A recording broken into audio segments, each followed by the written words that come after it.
Welcome to today's webinar, Managing Risk Through the Great Energy Transition, Strategies to help ensure renewable capacity build-out success. I'm Eileen Kaufman. I'm the Vice President and National Practice Lead for Renewable Energy at Travelers, and I'll be your moderator today. On behalf of Travelers, I'd like to thank you for taking the time to join us for this very important and timely discussion.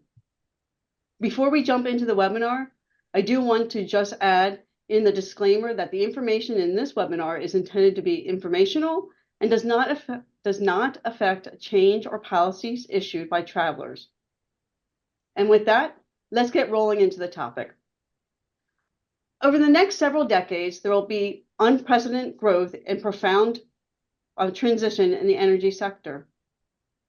The global transition from high carbon to low carbon energy signifies a pivotal generational shift in energy sources. Technical advancements alongside economic incentives have bolstered this transition. Governments, industries, and individuals are investing in renewable energy. Renewables are set to contribute 80% of the new generation capacity to 2030 under current policy settings, with solar alone counting for more than half of this expansion. Today, we'll discuss offshore and onshore wind, solar, and battery energy storage, as well as hydrogen, SMRs, and alternative energy storage technologies aside from lithium ion. They are different from each other, from a volatile perspective, risk exposure, and what is phased in on these projects.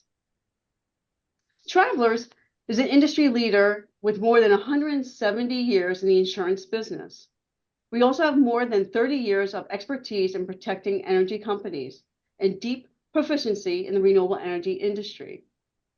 Our phenomenal relationships with our agents and insured partners, such as Dominion Energy, one of today's esteemed panelists, have been game changers in the renewable energy space. Together, we continually work to stay on top of the challenges and define the exposures and insurability of these emerging assets. To traverse this great renewable capacity build-out successfully, we must deeply understand the challenges that may be encountered and have insights and tools to manage the potential risk. That is what we'll be discussing today with our panelists. So, without further ado, I'll introduce you to the Travelers and industry panelists who are sharing their expertise today. First, we have Tom Cooper, Head of Renewable Energy with Travelers Lloyd's of London Syndicate 5000, which provides worldwide coverage for many risks involved in the development, construction, and operations of renewable energy assets. Tom has been with Travelers for over a decade and part of the renewable space since Travelers first set its dedicated specialist practice in London in 2015. He oversees a market-leading team of underwriters with expertise across a mixed portfolio encompassing onshore wind, offshore wind, solar, and battery energy storage. Next, we have Caitlin Spackler, a risk control specialist at Travelers. Caitlin has over 10 years of experience working in construction safety and risk management. While in the field, she worked with contractors of varying sizes, trades, and market specializations. More recently, she manages different projects and works closely with members of the Travelers Risk Control specialty teams focused on renewable energy. And last but not least, we are honored and excited to have a special guest, Chris Patterson, a risk manager with Dominion Energy and a Travelers client partner for over 20 years. Chris has worked for Dominion for over 18 years in a variety of roles, spending the past 5 years in risk management. He currently leads a team of 6 analysts who are responsible for managing the company's insurance programs and who also play an essential role in helping negotiate contractual terms and conditions for Dominion's various business segments.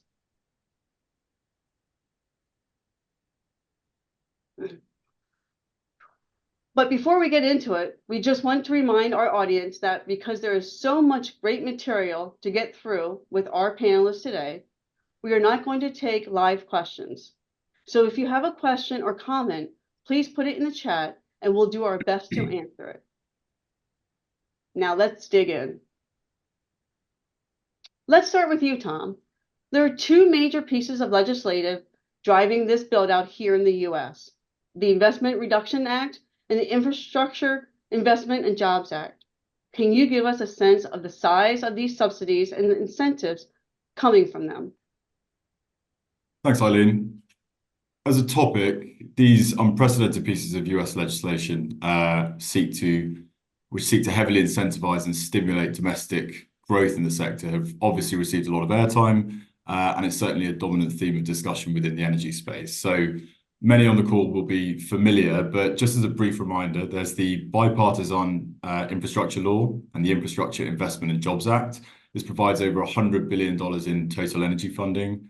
We've got the Inflation Reduction Act, so that's a $378 billion package into the US economy, $94 billion of which is in total energy funding and $235 billion in total tax energy incentives. We then have key themes that we're covering within there. So emissions reduction is 159 billion, renewables 121 billion, and electric 120 billion.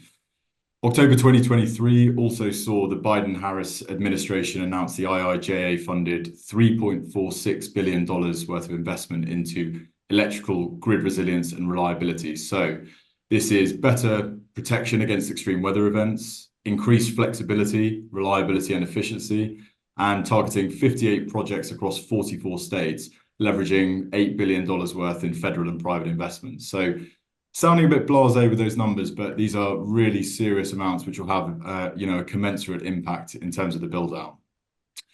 And when we think about the build-out, there are a multitude of key macro factors and primary drivers to consider when we look to contextualize the scope and the scale of these momentous initiatives.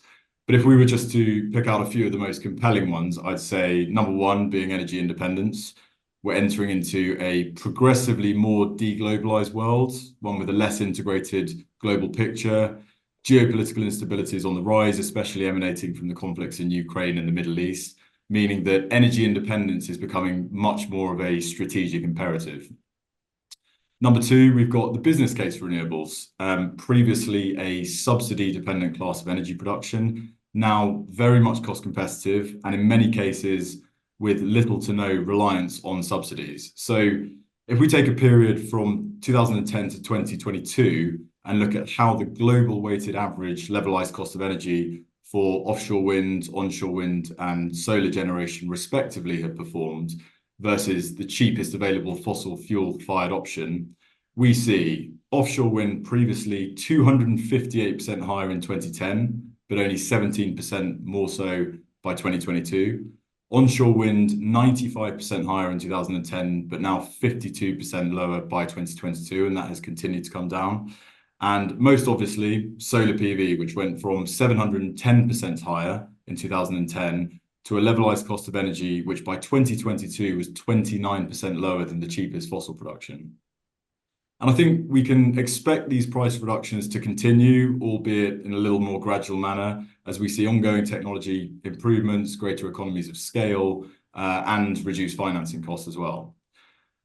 A third theme would be the undeniable driver of economic growth and job creation that renewable energy represents. So 2023 saw $2.3 trillion of global clean energy investment. And you take a look at worldwide job numbers, it's grown from 7.3 million in 2012 to 13.7 million in 2022. The fourth point I think we look to highlight here would be the evolving economy and the changing nature of demand. So as the webinar alludes to, the energy transition is very much about a holistic mix of power generation and deployment through both hydrocarbons and electrons, and of course, all of the ancillary technologies that facilitates it. We are starting to see a tangible movement in terms of electricity demand. Hitherto, it's been broadly flat for about 15 years, with 2021 being at about 3,800 terawatt hours.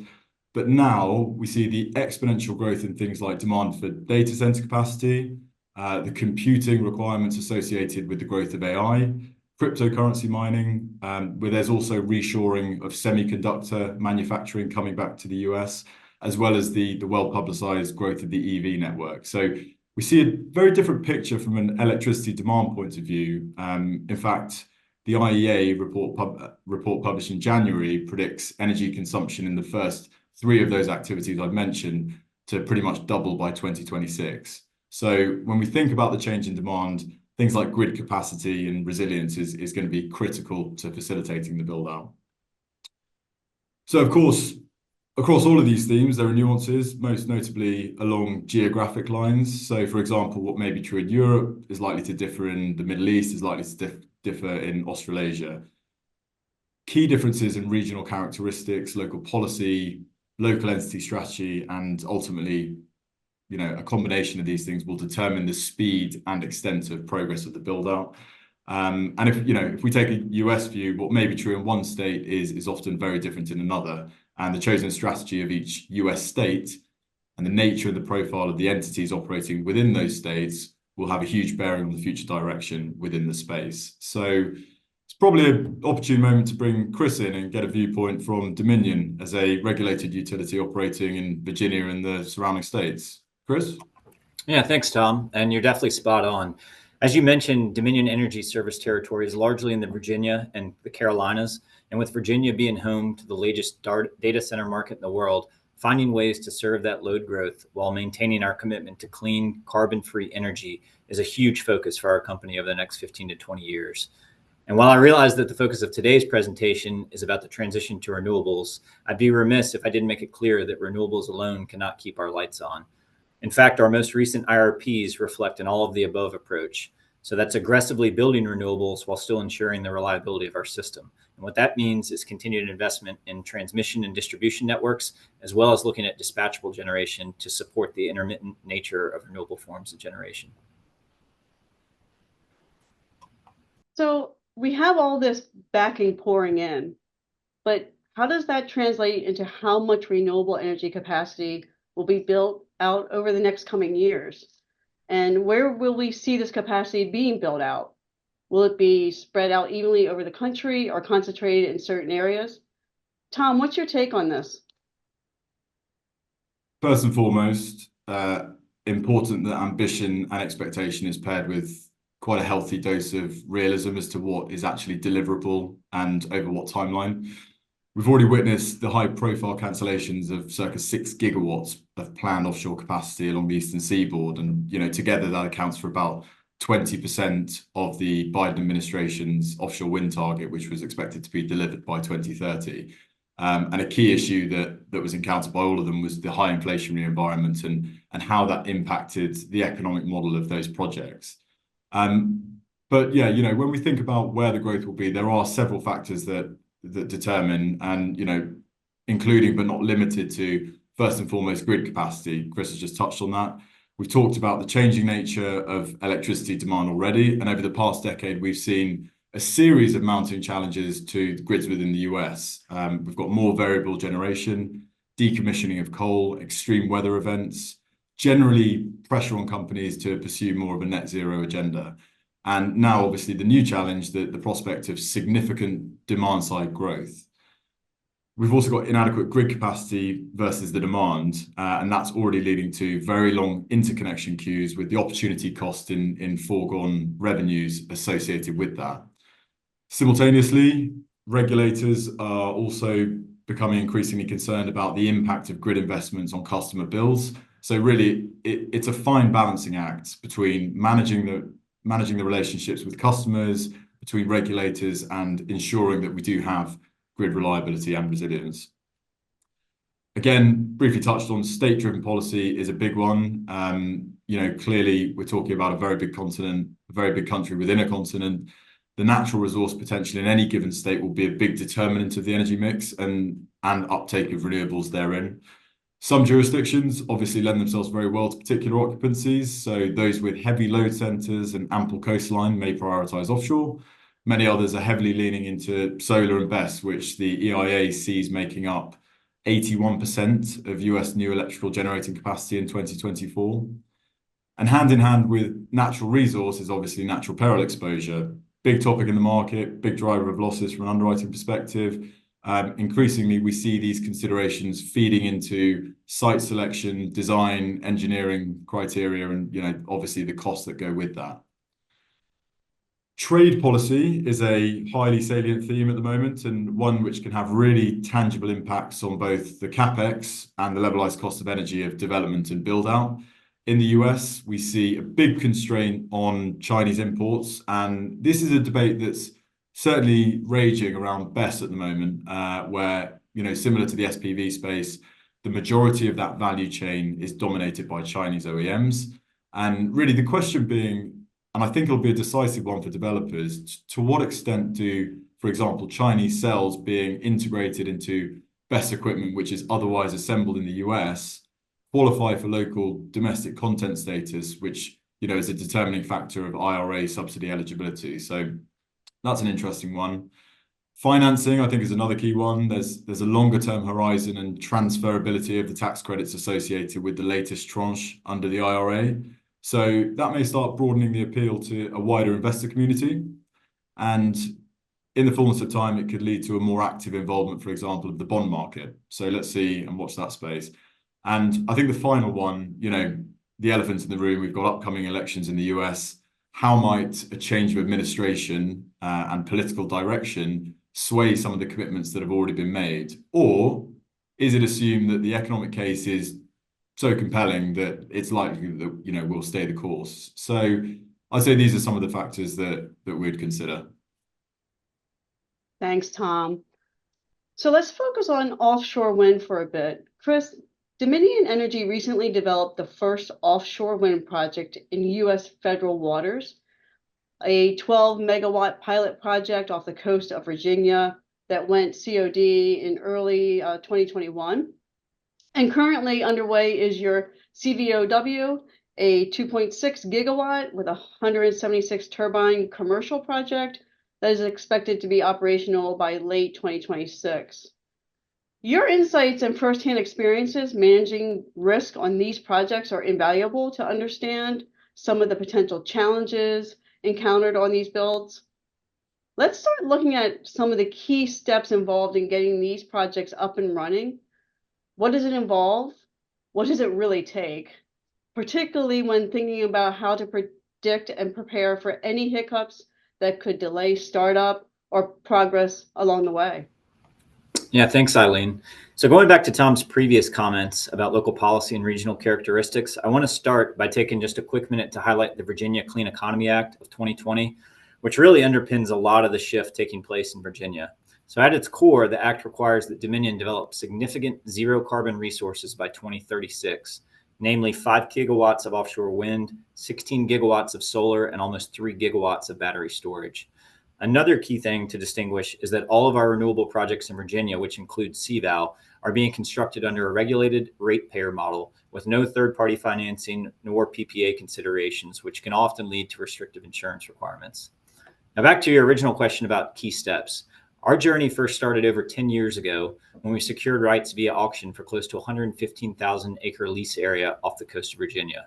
From there, we took a pragmatic approach, first building the 12 megawatt project that you mentioned that consists of 2 6 megawatt turbines. Now, we dubbed that project the CVOW pilot project because we were able to learn numerous lessons in advance of our larger commercial project, things that we honestly had no prior experience with as a traditional onshore US utility. These things range from testing the federal permitting process with BOEM and some of the other regulatory bodies, to various safety and environmental considerations, and obviously the design, installation, and supply chain challenges that come with bringing offshore wind to the US. Now, moving to some of the key steps involved in pre-construction, I'll highlight just a few that you all see mentioned on the screen.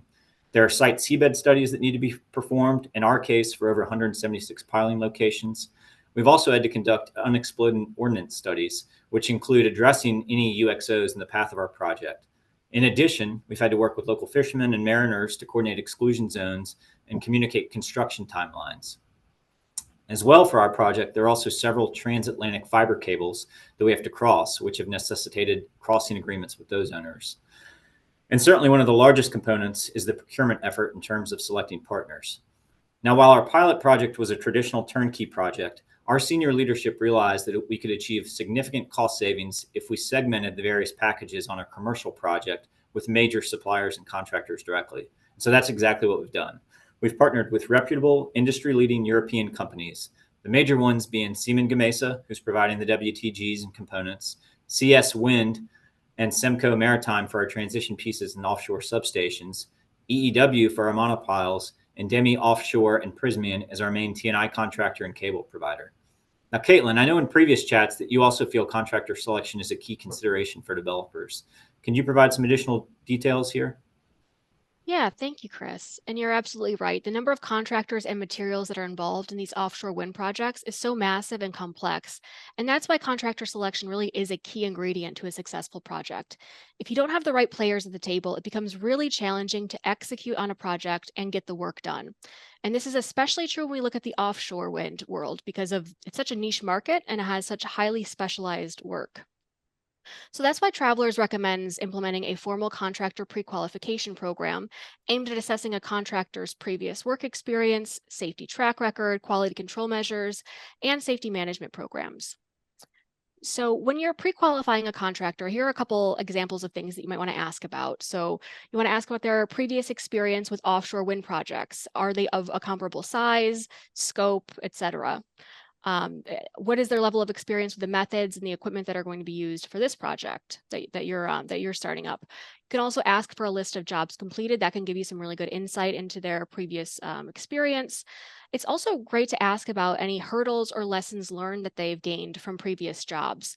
This is an interesting question to ask because it can actually help you identify things that you may need to plan for on your own project, but it can also give you a lens into the company's culture, commitment to continuous improvement, as well as possible strengths or weaknesses. In addition to that, you'll want to ask about specific project safety plans or strategies. And then lastly, you want to ask how they will in turn pre-qualify any contractors that they bring on board. So it's great that you're kind of guarding the front door in terms of who you hire or select, but you want to make sure that that's happening downstream as well with any second tier contractors to you. So those are just some high level things that we're looking at. Thank you for asking, Chris. Yeah, absolutely. And certainly all valid points. Another planning consideration I wanted to point out is that for a project the size and scale of ours, materials can't feasibly be delivered straight to the offshore lease area. So we spent a lot of time identifying a suitable laydown yard up front. Now, what you see on the screen is what's called the Portsmouth Marine Terminal, which is where we are currently leasing 72 acres of land. What's unique about this location is that it's accessible without having to navigate any bridges or major ship traffic, is in deep water, yet it's also inland and elevated so as to protect the major components from major storms and any ensuing flooding. And now really to bring it all together, I've included a timeline that you see here. I'm not going to walk through all the various items, but I thought it's important to show that while the construction timeline itself is no small feat, spanning almost 3 years, the entire effort will actually approach close to 6 years from the time some of the first permits were filed and those contractor negotiations began until we expect to declare commercial operations, hopefully in late 2026. Thanks, Chris. When you think about some of the challenges that could arise that you had to anticipate, or that you and your team have experienced and dealt with firsthand on these build outs? Yeah, another good question. So the first thing I'd like to touch on is that in conjunction with our procurement process being segmented, we felt the placement of the construction all risk policy was best left to us as the developer to take out. Now, for those who haven't had the pleasure of placing an offshore wind car policy, it honestly deserves its own webinar, but I'll do my best to summarize it here today. So we first approached the potential lead markets a full year in advance of binding, and from there worked with our brokers as well as a third-party modeler on developing an expected maximum loss study, as well as a bespoke NatCap model, which essentially looks at the hurricane patterns off the coast of Virginia in the lease area in conjunction with the design criteria around the blades and foundations. Now, the results of these two analyses help drive us towards the ultimate all risk and windstorm limits that we elected for the project. Another related item to the car policy is the incorporation of marine warranty surveyor. And for those that don't know, the MWS largely serves as the eyes and ears of the insurers when it comes to movements. And what I mean by that is it could be from land to vessel, from vessel to land, or from vessel to installation. And what the MWS is really tasked with is looking at the underlying policies and procedures related to those movements, things such as crane usage or suitability of vessels being incorporated.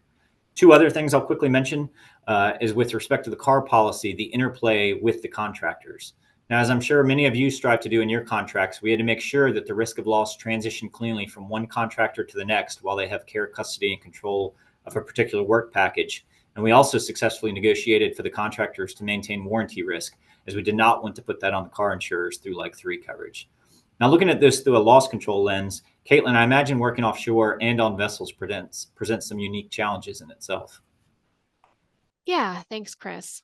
It's really important to think about vessels here, but keep in mind that vessel usage, responsibility, and loss prevention strategies are really going to vary from project to project.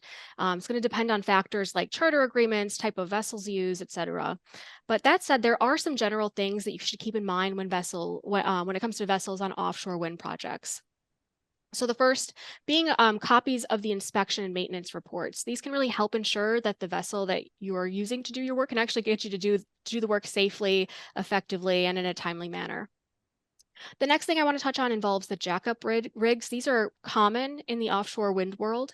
If a contractor has never used a jackup unit in the work area or doesn't follow through with the proper safety procedures, there can be stability issues, which can lead to serious injuries, property damage, or even project delays. Starting with the planning phase, having a firm understanding of the seabed conditions can really help you prevent any of those stability issues I mentioned before. Another important control is proper startup via preloading. This is a procedure that's done in phases to help ensure that the legs of the unit are firmly in place before starting work, and it helps mitigate stability concerns. Thanks, Caitlin. And piggybacking off of those vessel safety comments, that's a good segue back to some other challenges that we've dealt with firsthand. Now, some of you may have seen in the news that Dominion is also currently constructing the first Jones Act compliant wind turbine installation vessel in Texas.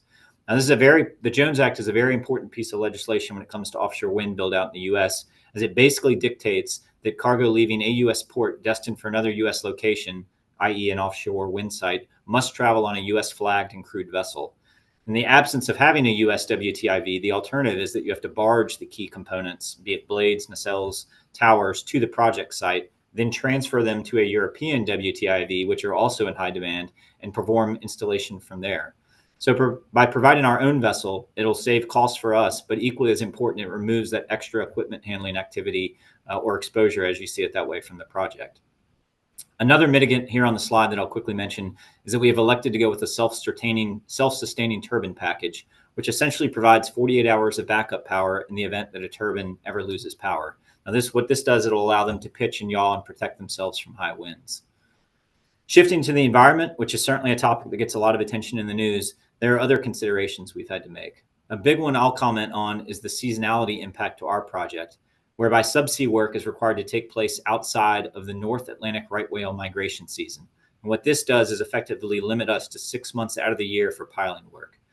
So what that means is this year, we're going to roughly install half of our monopiles from May until October, continue into transition pieces being installed in the winter, and then we'll reconvene on the monopile installation work next year along the same time frame. And along with that, we're also enacting a double big bubble curtain during the pile driving season to further reduce noise impacts on marine wildlife in the area. Caitlin, on the thread of environment and weather, are there other things you'd like to point out here? Yeah, thanks, Chris. So when it comes to weather, it's a significant challenge, and there are some essential controls that you can implement that can help keep your project on track. The first, it comes down to researching and thoroughly understanding your project's region and the weather patterns. This means knowing the types of weather systems that your region may experience and when.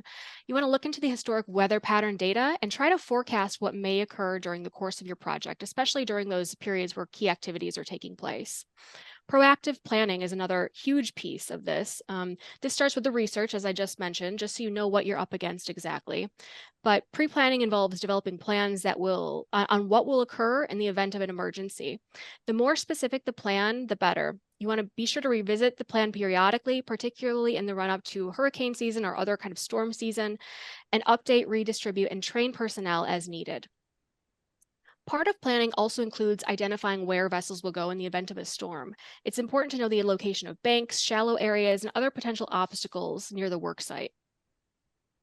The last piece I want to touch on involves continuous monitoring. So this is one of the most crucial steps and should be part of your preparedness plan.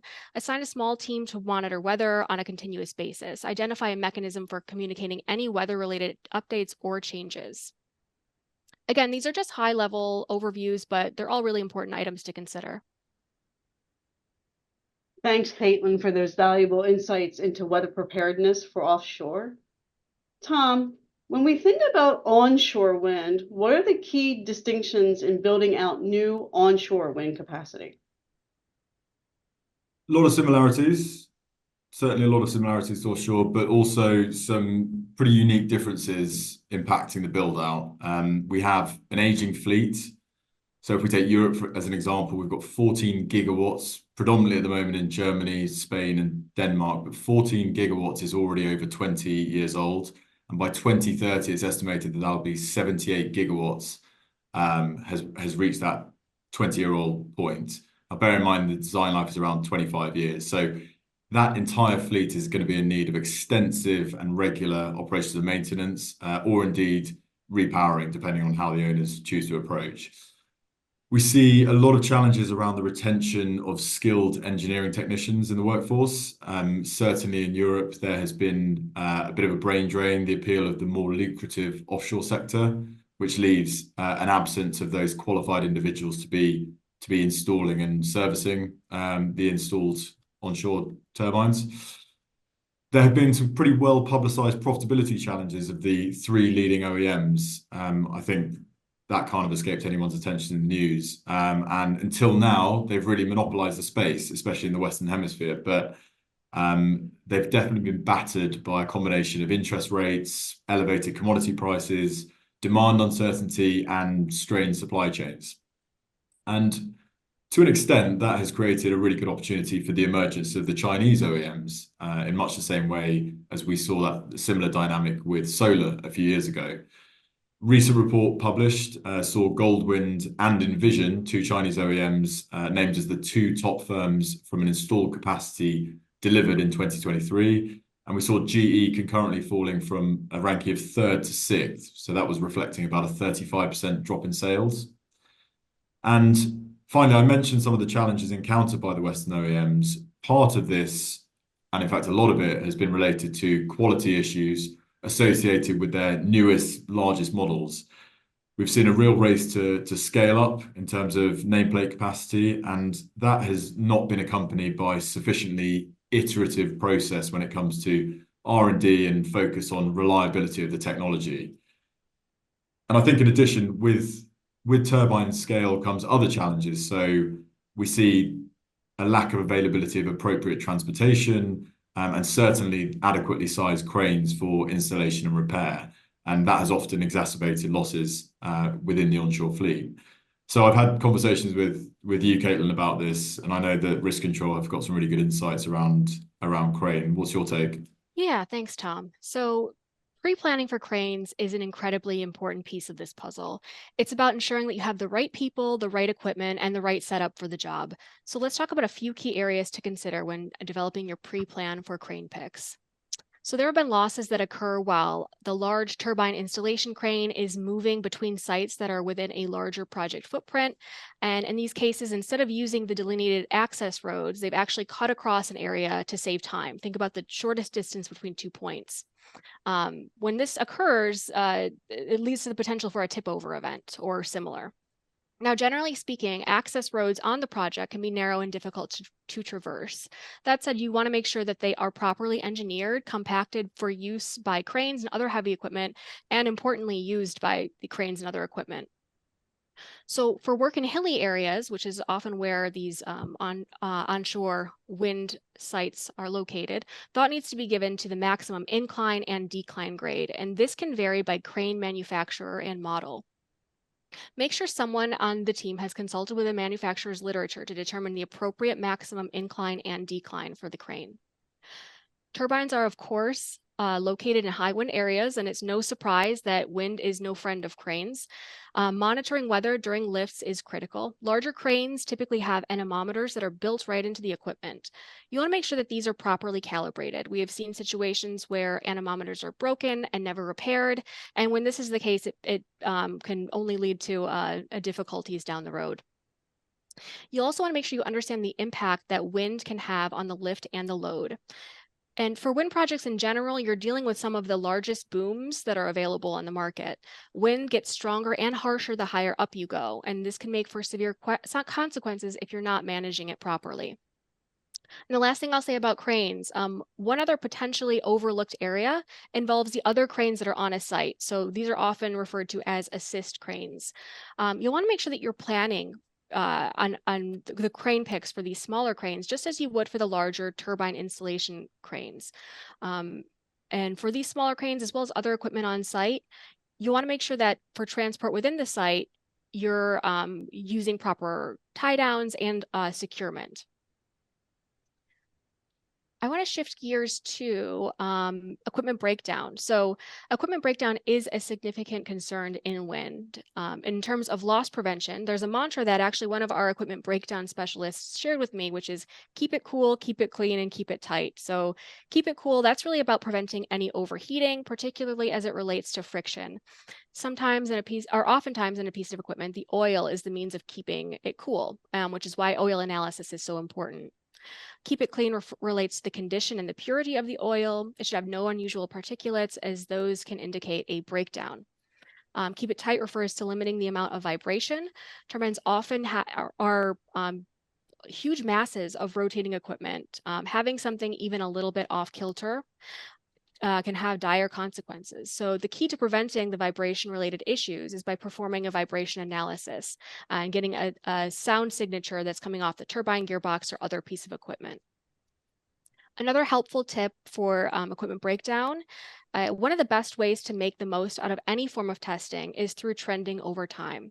So if you think about going to a doctor, you're more likely to get an accurate diagnosis if your doctor has your medical history and understands your background, right?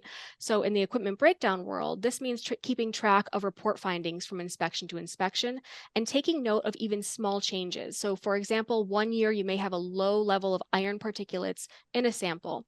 And the next year, the level might be a little bit higher. This could be an indication of a specific issue, like a part breaking down. Stay include into report findings can help you get ahead of potential equipment breakdown issues well in advance before they cause a disruption or a loss. Thanks, Caitlin. Chris, Dominion is also involved in solar and battery energy storage.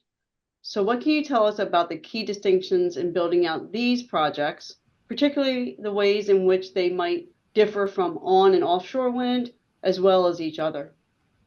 Yeah, that's right. So we've been building solar projects for well over 5 years. And more recently, we've been ramping up utility scale storage efforts. Now, the fundamental challenge is the same in terms of needing to do site work in advance of construction. But obviously, these are different technologies constructed in different environments.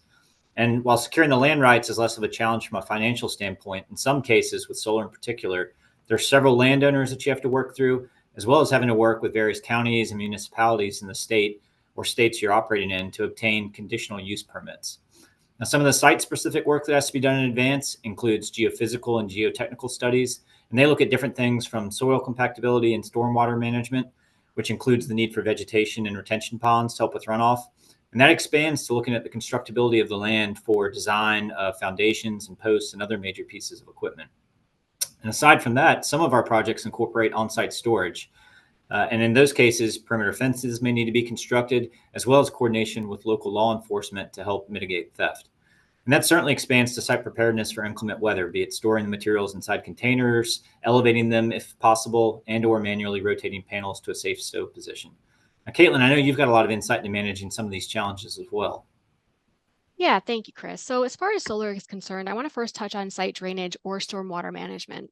And this is one area that can sometimes be overlooked on a solar farm project. Inadequate or improper stormwater management can lead to water-related damages that can occur before, during, or even after installation. Damage can involve electrical equipment, piles, which can then result in racking systems bending or becoming damaged, access roads, as well as panels. Preventing floods at the site level comes back to design. The design phase may include a completed geotech report, understanding the local environmental factors, historical rainfall, and the nearby topography are crucial to developing a sound stormwater management plan. Other factors that can impact stormwater management at a project site include soil compaction, as you mentioned, Chris. Looser soils allow much more water infiltration, allow for improved and quicker vegetation growth. Soil depth is another consideration, as well as ground cover, and the distance between arrays. So more distance between arrays can result in more water infiltration and less runoff. So during construction, there may be a higher potential for erosion or muddy conditions on site due to the lack of ground cover. This is partially because you don't have vegetation management in place during construction. Those muddy conditions can have a trickle-down effect, no pun intended, because they can impact site accessibility. And that's why maintaining access roads is critical. They can help ensure emergency responders can access the site. They help direct the flow of equipment and vehicle traffic, and they can reduce the potential for property damage and injury. And that brings us to our next topic, which is material storage. So materials can be damaged while they're waiting to be installed. There have been occasions where panels are dropped off early at a site and left out for weeks or even months before they're slated for installation. And then in these cases, once the project team opens up the box and start work, they find that the panels are damaged or otherwise unusable. So having panels sit on site for a while before installation increases the potential for loss. A better alternative is to use just-in-time delivery for panel installation or have panels stored at a safe location until the project team is ready for install. We should also mention panel packaging. So pallets that are used to ship panels may be fairly flimsy and they can deteriorate quickly, especially if they're left out in the elements. This can lead to panels sliding when they're being moved. And that means when you move panel from the laydown area to the installation rack, for example, panels may become more easily damaged by the equipment. Another factor to consider is material handling. So each time you have to handle a package, you're increasing the potential for damage. This is another reason why that just-in-time delivery, where the panels are brought directly to the installation area, is a great loss prevention strategy. Weather and material handling related damages are only two reasons for proper storage. There's also theft and vandalism, which are a concern for solar farm projects, especially if there's local pushback or concern about the project. Think about that NIMBY kind of mindset. You'll also want to be aware of other targets of theft other than panels. ATVs, for example, are sometimes used at solar farms to get from place to place, and these are easy targets of theft, particularly in rural areas where solar farms are most common. Proper key controls combined with proper equipment storage and securement can help reduce the chances of equipment loss.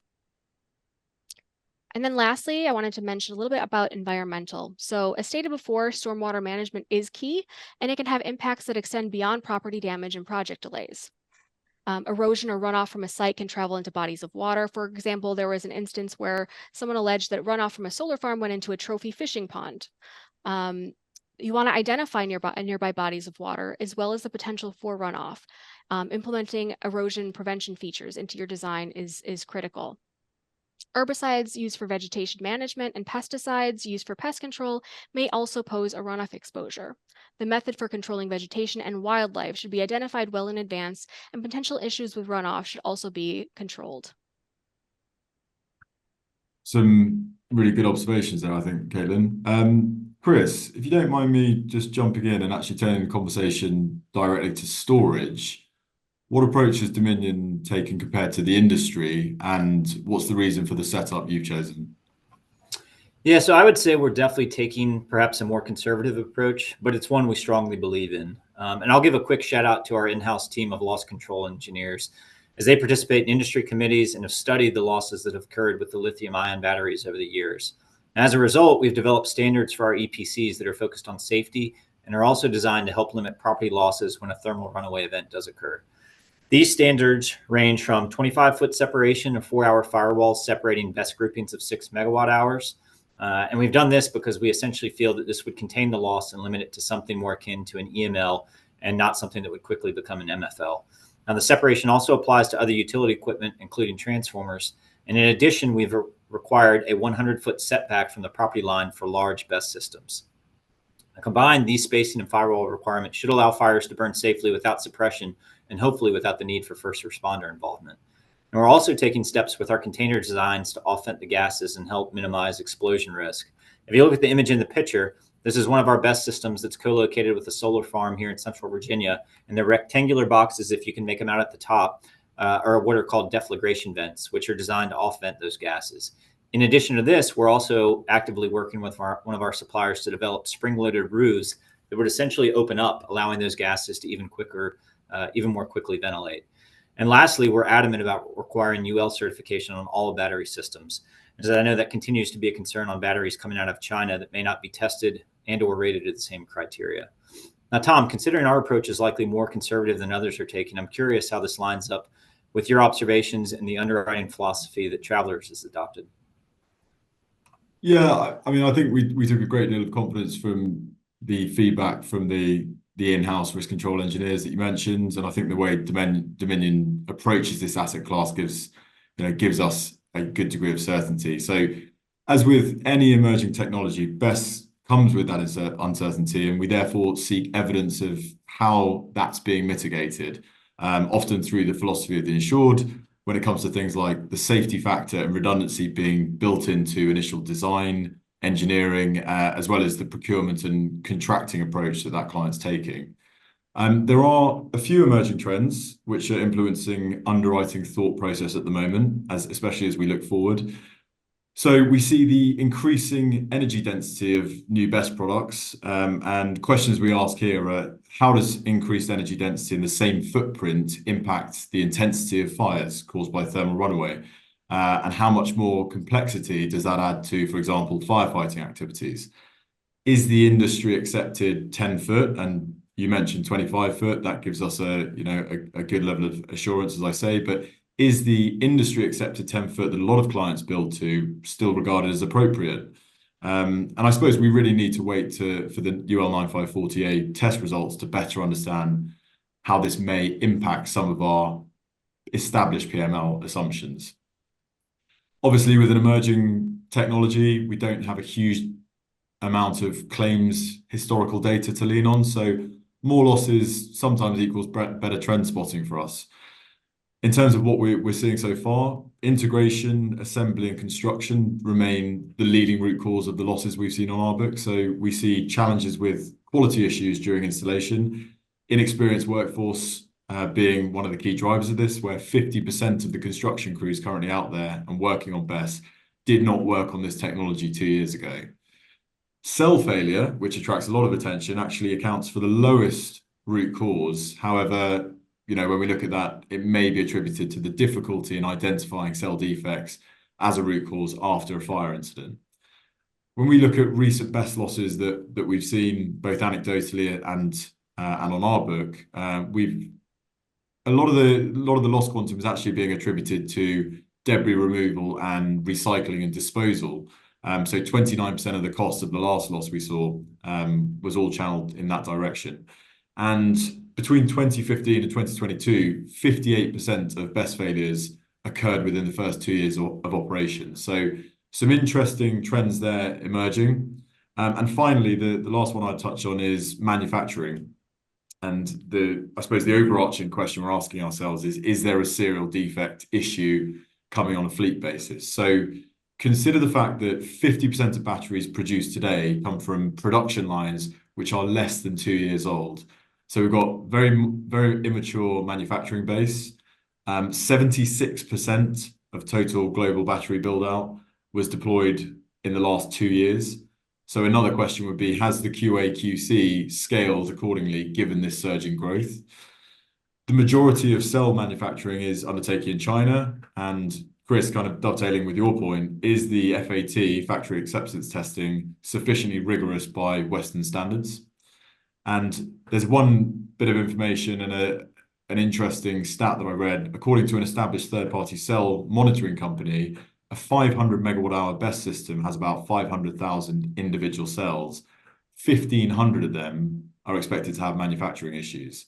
So these are trends and patterns that we're keeping an eye on. But I know, from a risk control perspective, and Caitlin, you and your colleagues have some really great insights. So what's your take in general?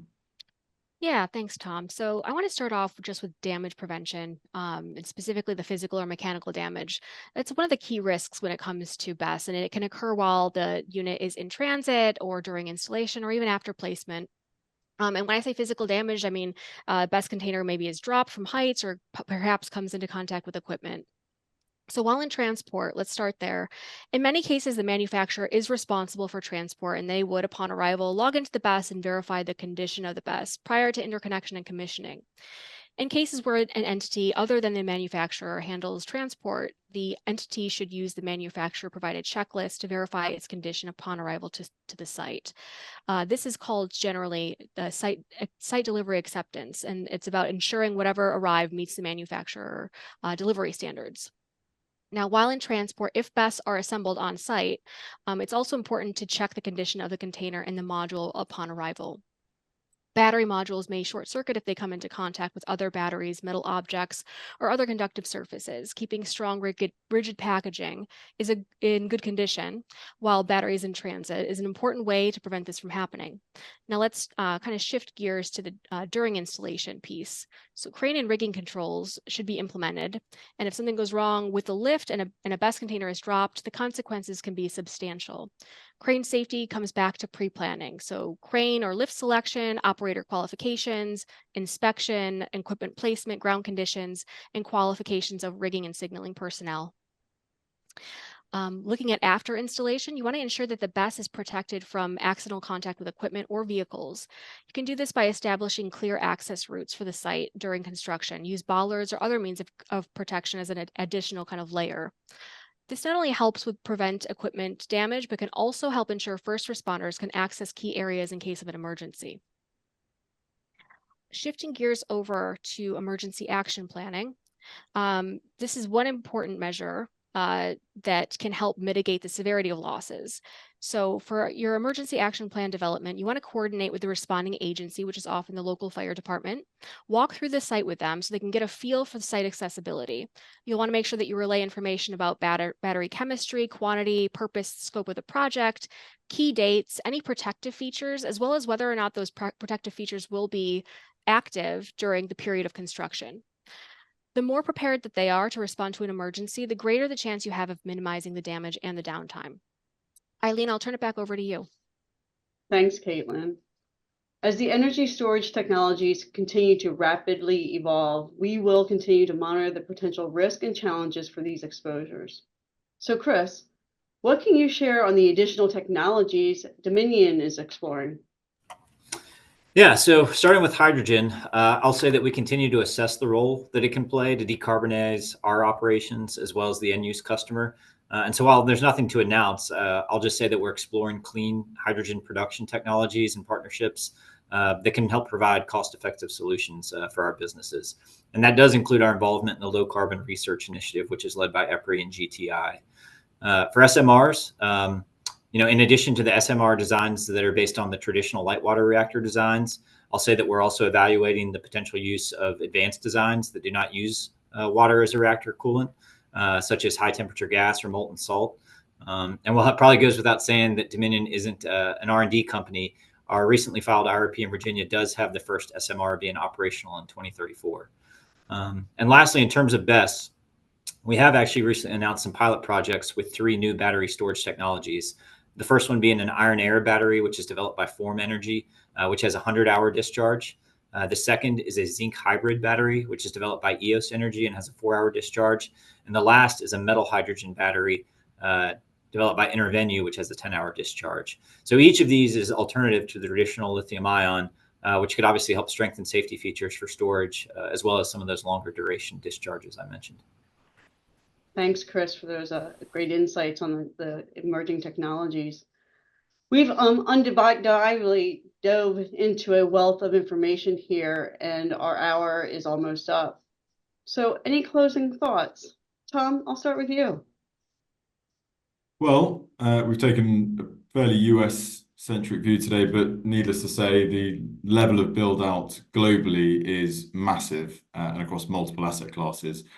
So I'd say we recognize the complexity of the energy transition, and from the perspective via our Lloyd's syndicate, an established team of lead underwriters across multiple energy disciplines, I think Travelers are really well positioned to provide solutions to the numerous challenges which our clients are regularly encountering across their increasingly diversified portfolios, both in the US and internationally.